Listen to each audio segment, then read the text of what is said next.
It's Thursday, August 8th. You've got Goose and you're entering into the core, brought to you by ZelCore Plus, the one cryptocurrency wallet for all your custody and trading needs.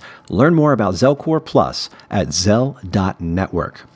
Today, we're very excited to announce that we have a special guest with us, Mr. Ted Lin, who is the Chief Growth Officer for the Binance Exchange. Ted, welcome to the core. Thank you for inviting me. Well, it's so good to have you, and I'm so glad we had this opportunity to speak with you about what it is that you do with Binance and the relationship that we have together through the BinanceDEX, which is available in ZelCore. So why don't you tell us a little about yourself, where you're from, and how did you get involved with cryptocurrency? Sure.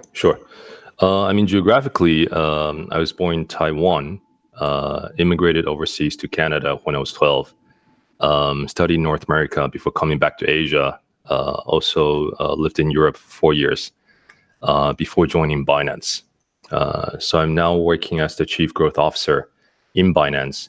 But prior to that, when I first joined in September 2017, I actually joined as the head of international markets.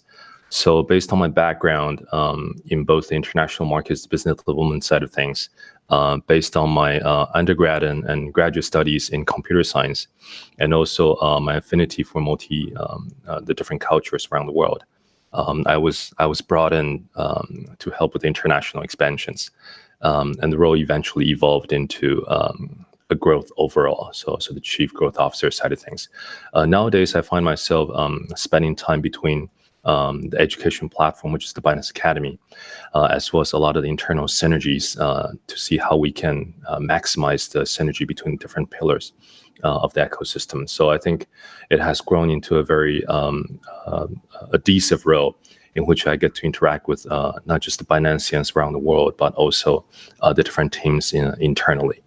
And I would say going from a traditional tech background, from software to hardware such as mobile, cloud, big data background into crypto. It was actually a first time for me as well in the blockchain space. So I'm pretty lucky to have joined Binance out of all the possible blockchain startups, and it's been extremely exciting so far. Sure. And I can remember when the Binance BNB token first launched and the utility that was going to be offered from that token on the exchange, which I thought was great. I think it was great because it was one of the first that had actual utility that you can translate into how much the utility can actually be translated into. For example, you can have 50% saving on your fees if you pay with BNB on the exchange.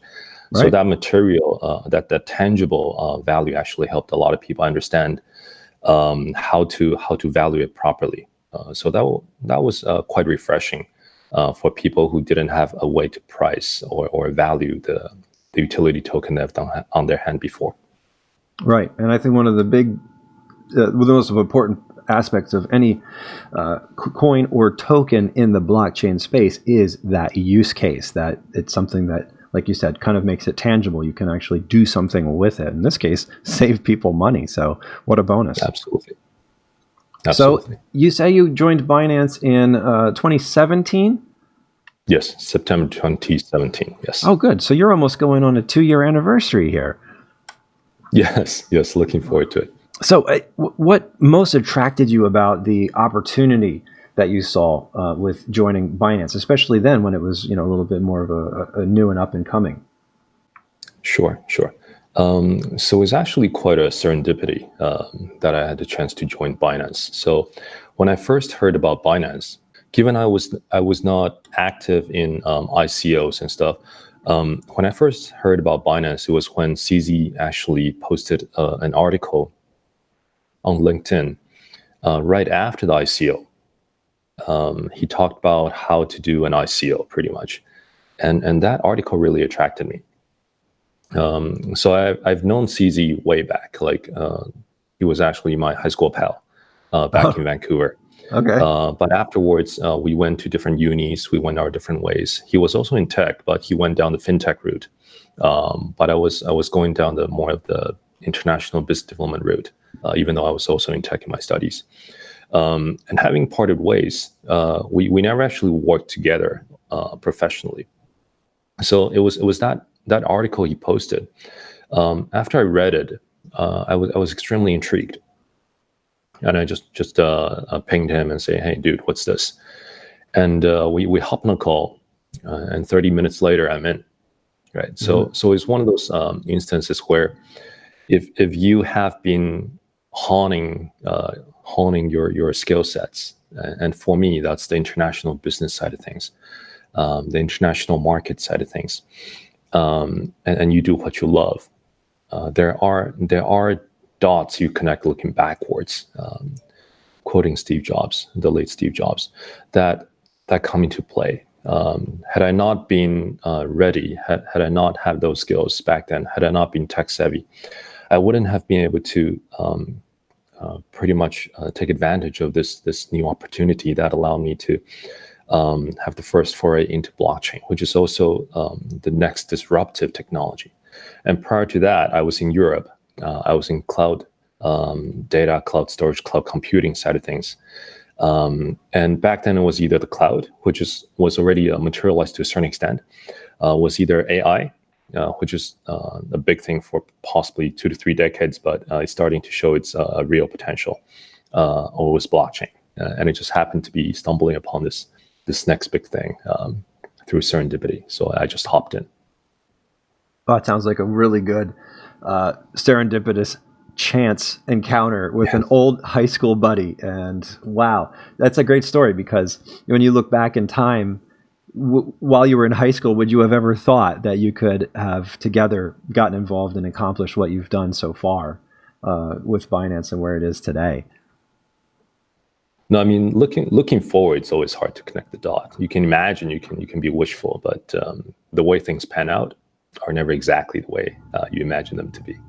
And many times it's even better. So, well, I couldn't agree more. And speaking of the future, at some point after Binance had achieved not only regional but international success, the company started looking towards another avenue for their exchange, and that is the BinanceDEX, the decentralized exchange. So could you talk a little bit about how the company started moving in that direction? Sure. So if you recall, in the first white paper we published back in June 2017, there was a list of features that we wanted to roll out eventually, right? And decentralized exchanges, an on-chain exchange, was one of those features we listed in the original white paper. So it was always one of the technologies that CZ already had in mind, regardless of the maturity of the technology back then, right?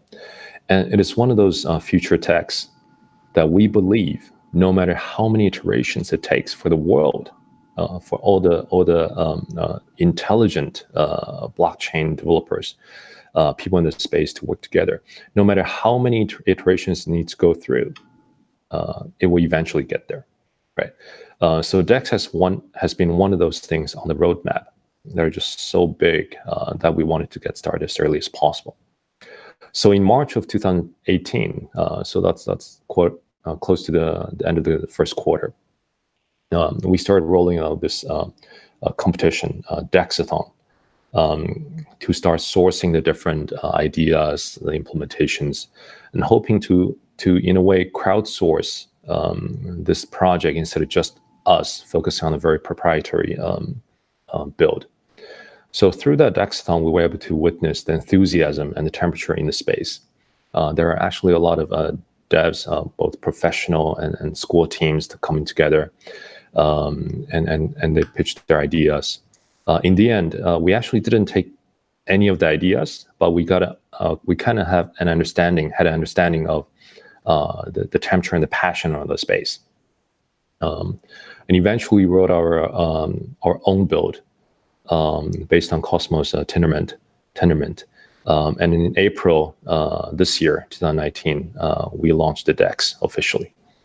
And I would say this first iteration, we're not exactly sure whether it will be the final version, the final iteration that's ultimately successful, become the most popular type of exchanges in the world. But I think we had a fair decently successful in many people's eyes, very successful launch of our current DEX. And since its launch, we've noticed that the DEX itself has listed, well over 50 assets and continuing to add them. What would be, for some of the developers who are listening, what might be some of the criteria for having an asset listed on the DEX? So DEX is run differently from the central exchange, which we can call Binance.com. So the DEX is different in two ways mainly, as far as the material impact the end user, the user as well as the project team can feel. One is the user needs to connect to the DEX using their own wallet. So at all times, the crypto asset is stored in their wallet instead of at, for example, the Binance wallet per se, right? So that's one part. So the second part is for the project teams, the actual review and the decision about what projects to list, what projects to delist, because we added a new feature now. Users or project team can actually propose for delisting as well. Those decisions are actually voted for by the validator nodes, right? So these two are the biggest material differences between the central exchange and the decentralized exchange for us, right? In terms of the criteria, of course, every validator would have different thoughts and thinkings. But we're able to share a few thoughts regarding this. So at the end of the day, the decentralized exchange from us, the BinanceDEX, is about encouraging entrepreneurs to empower entrepreneurs to make a difference, right? Yeah. So at the core of it, if you compare Binance Central Exchange with the DEX, you can think of DEX as exchange that has a wider door. That is a wider door for both the users and entrepreneurs, and aka the project teams. Yeah. Binance.com has been known to be one of the most strict exchanges in the crypto space. Probably the most strict in terms of choosing what projects to list. The simple line is we list good projects, right? Projects that have conscientious plans. Aggressive plan doesn't always mean it's conscientious and positive, right? You have to have positive progress. You have to have good user base. You have to have preferably prototype or product you can show for. You can actually be making progress instead of having the white paper only. Just some of the basics I would suggest, almost like if you're looking at a business plan for a traditional business, or right. If you're the VC trying to invest in a good business. For DEX, I would suggest for the project teams to look at the same way, right? Even though different validators have different thoughts, even though we want DEX to be 10 times more inclusive compared to the central exchange. The team, the product, the plan, the users, the logic, the coherence of it all, how much you're trying to raise, whether you're looking like you're going to cash out upon listing on it. Are you going to be responsive to your users, to the community? Anything and everything that makes a project a good project, just like anything and everything that makes a business a good business and a good team. So that's the angle I would suggest to look at. But there's really no definitive or exhaustive list that the validators share and that we just kind of tick off. So they go through an application process where they submit the coin that they propose, and then the validators can look at the information, do their research on the project, and then make a vote as to whether or not they're going to be admitted to the DEX, essentially. Yes. So right now, you should be submitting on the BinanceDEX forum, and there's a list of questions. I think 39 questions, if I recall correctly. I'll go back to you on the exact number of questions right now. But I recall there's like 39 questions that the project team should fill out and just post it into the forum. And the validators will have a chance to look at it. The users on the forum, the community per se, will be able to ask questions. That's a great opportunity for the project teams to interact with and answer many of the questions everybody may have. And based on that, the validators vote, cast their own votes within predefined period of time. That is designated when you propose for listing. Mm-hmm. So that's the standard process right now. Okay. Well, it sounds great. It sounds like the validators would have a full-time job given the amount of cryptocurrencies that are in the space. So being a validator is actually a pretty heavy obligation. To be honest, we have not opened up every single validator seat yet. So right now, the fact is we are still managing most of the validators, right? It is actually a very heavy, it's a very heavy obligation to be a validator node, given the gravity of the entire space, given the reputation Binance has, given the mission of empowering entrepreneurs, while also making sure users will not be scammed easily.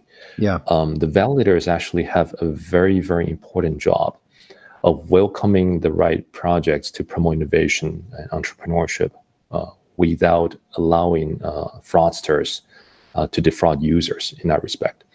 So we're actually still thinking about what is the most important criteria to choose all the validator nodes. And meanwhile, we want to make sure that the whole thing runs smoothly. Right. So yes, being a validator is actually a very, very time consuming thing. Mm-hmm. And I would say by the time we open up all the validator seats, it will be when we have thought through all the necessary criteria and the eligibility of the validator nodes. Yep. Yeah. Well, that's it's good that there are people who are vetting these projects because certainly you've been in the space long enough with the ICO fiasco that certainly led many people astray, many of which were carbon copies of one another, and certainly a situation that was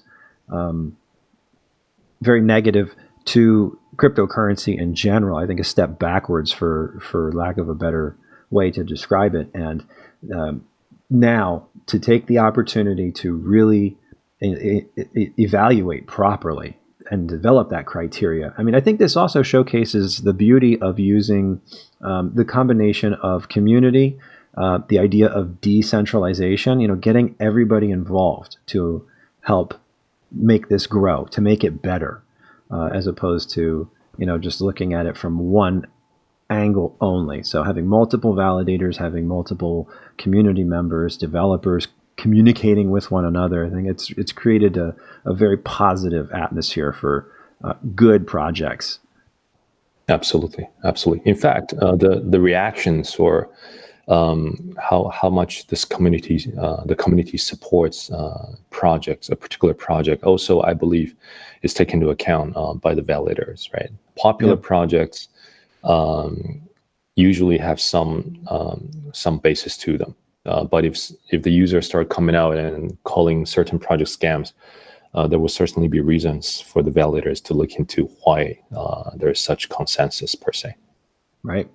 Yeah. Consensus works both ways, right? If more people start to agree that there's something wrong with a certain project, then definitely worth investigating.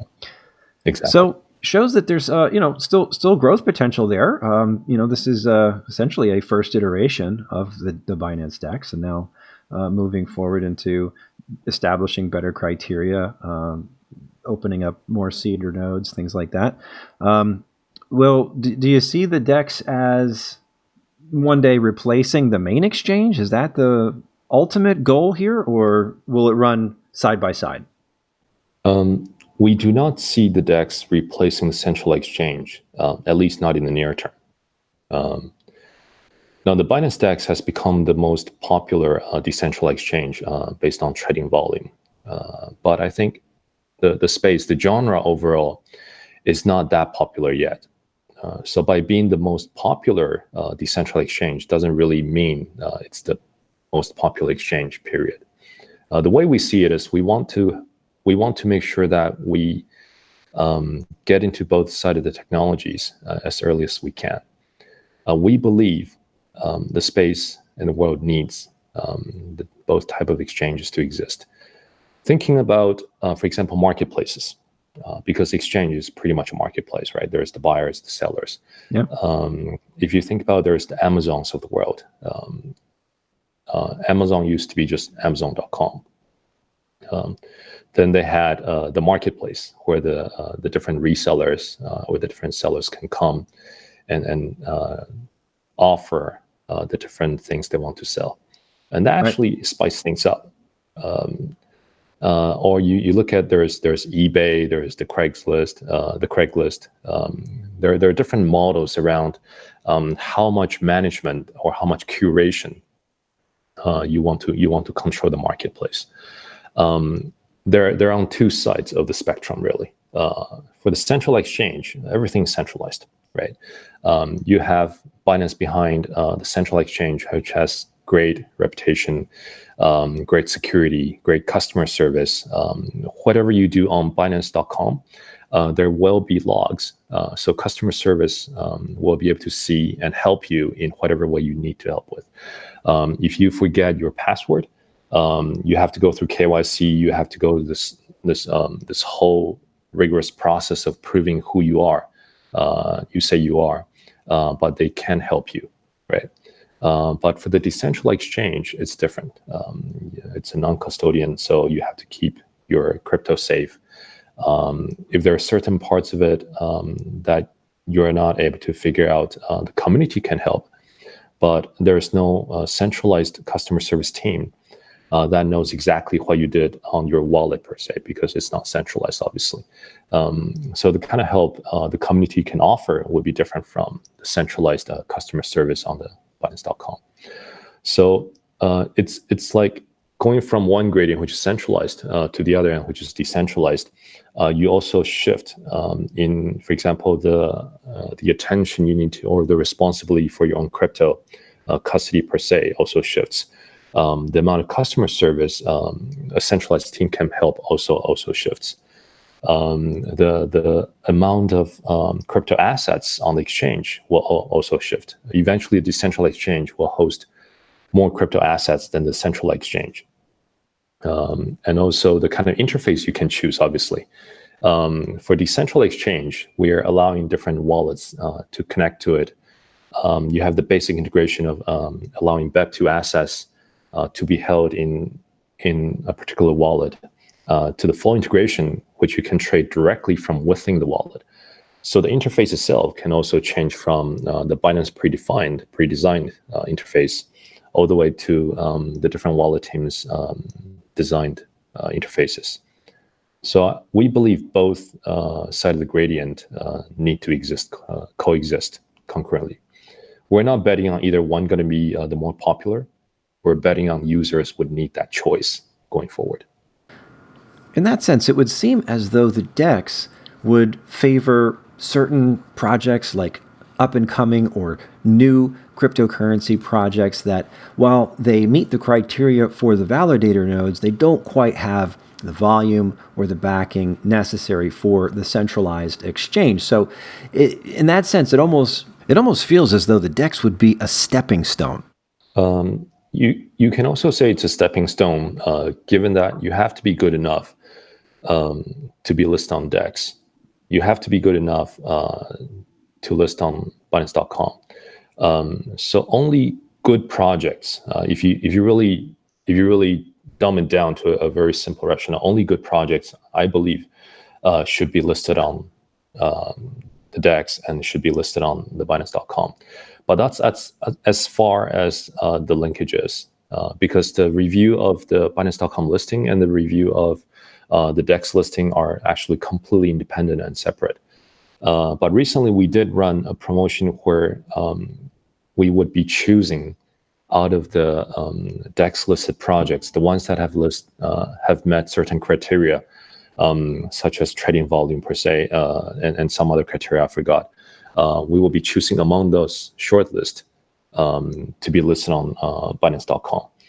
So that was one of the small promotions we're running to bring awareness, and also to give the DEX listed projects a chance to list on Binance.com. But overall, the listing decision and the committee in Binance.com and the validators on Binance are completely separate and independent. One of the things you had mentioned about the integration of the DEX in individual wallets is, of course, the customization that can be done within a given wallet. And of course, ZelCore was among one of the first wallets to integrate the BinanceDEX, and it is a feature that we're quite proud to offer all ZelCore users. And this includes a customized exchange interface that's within the wallet itself. So yes, ZelCore was one of the first. If I recall correctly, was the first. Anyways, as far as I heard, it was one of the first for sure to integrate the trading feature, so users can trade on the BinanceDEX directly from within the ZelCore wallet. So thank you very much for the support. I think for any technology, for the network effect to happen, you need both the users and the technology provider. In this case, we're very happy that you were willing to adopt this, back then, a very new technology for us and show the support. And I believe users definitely felt that too. We have received great feedback about users using the ZelCore wallet, especially with the DEX trading feature integrated.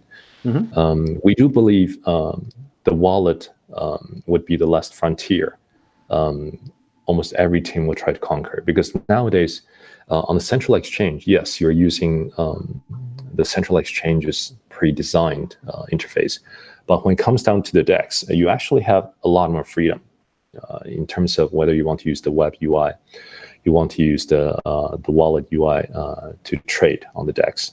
So we do believe this is a very exciting variety that the wallet teams can offer to the rest of the world. And eventually, everybody will be interacting with the crypto world. Just imagine a few years from now, or even later, a decade from now, where crypto is commonplace.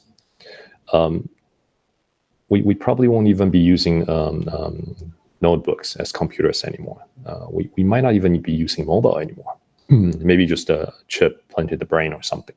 Wallet will be the interface that everybody uses to interact with the crypto. There probably will be millions of crypto assets in the world. It would definitely not be everybody using the same interface that Binance.com provides, but rather when they want to experience the trading or exchange of one to another, they'll be using their favorite wallet to interact with the rest of the crypto. So yeah, it's extremely exciting.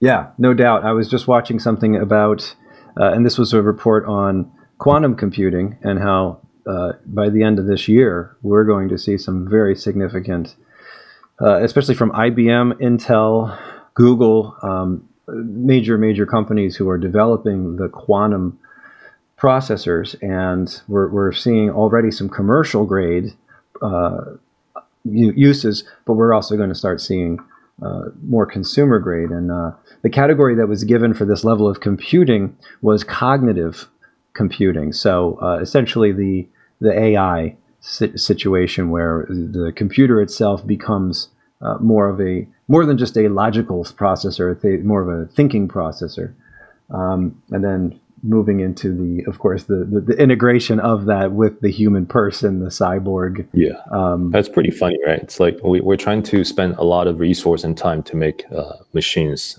think like humans. And there's also a Neuralink that Elon Musk is introducing, and other likes of it, that's trying to make humans think like machines. So, yeah. Yeah, it's interesting. I think that it's more important for us to humanize the technology than the other way around. I mean, because otherwise you end up with all of these terrible stories about, the different movies that have been about robots killing people and all that. Exactly. I mean, I don't think that's where we're headed, but it's going to really help things when they use this quantum technology to, for instance, apply it to medicine or apply it to the human body in such a way that it can bring about greater health, and quality of life, things like that. So, and I think crypto is certainly geared towards that already. We see so many people benefiting from it, and it's a growing industry. Our market cap is once again increasing, getting a lot more attention. And I have to say that it's largely because of the exchanges like Binance that make all that possible. All of that connectivity is happening through these avenues. So, Ted, I want to say thank you so much for joining us here on the Core Podcast. It's been great to speak with you. And I do want to also say thank you for giving us the opportunity to, work with the new technology from the DEX and incorporating that into ZelCore. We too have been very pleased with it and are glad to hear that you've also received positive feedback. So thanks so much for being with us, and look forward to continuing to walk together on our journey in the land of crypto. Thank you very much for your time today. Well, that's it for this episode of The Core. We hope you enjoyed our conversation today with Ted Lin, the Chief Growth Officer from Binance, and we look forward to the next episode. For more information about ZelCore, please visit zel.network or connect with us on Twitter at @Zel_core. And if you'd like to learn more about Binance, visit the Binance website at Binance.com. And until next time, you have been in the Core, powered by ZelCore Plus.